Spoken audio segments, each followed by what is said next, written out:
শীত মরশুমের অন্যতম সুন্দর ফুল হলো ডায়ান্থাস ফুল।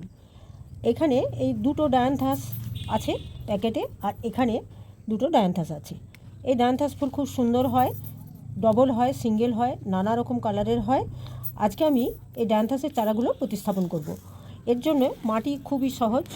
মাটি নিয়েছি, এখানে আমি মাটি আছে, আর এই মাটির সাথে এরকম সাদা বালি মেশানো আছে।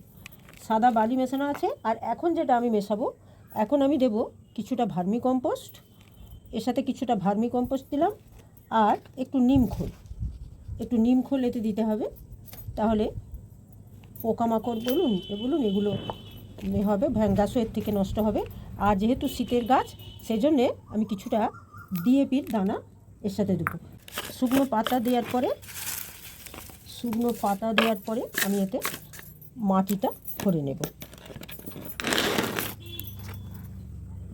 কিছুটা মাটি দেওয়ার পর এভাবে গাছটা একটু অল্প করে এটা টানলে এটা বেরিয়ে আসবে। এবার এটা আস্তে আস্তে এতে বসিয়ে মাটি দিয়ে দেব।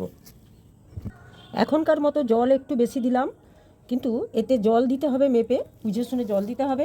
জলটা শুকনো হলে তবেই। আর এই যে গাছ, এই গাছগুলোকে ঝাঁকড়া করতে হবে এর ডগাটা কেটে দিয়ে। এই ডগাটা এইভাবে কেটে দিলে তবে এটা ঝাঁকড়া হবে। আর এই যে চারা দুটো, এই দুটো খুব ছোট, এগুলো এখন এই বালির মধ্যে বসানো আছে। এই যে সামান্য শিকড় বেরিয়েছে, 2-4 দিনের মধ্যে এগুলোও লাগিয়ে দেবো। আপনারা এইভাবে ডায়ান্থাস লাগান, তবে খুব বুঝে শুনে জল দেবেন।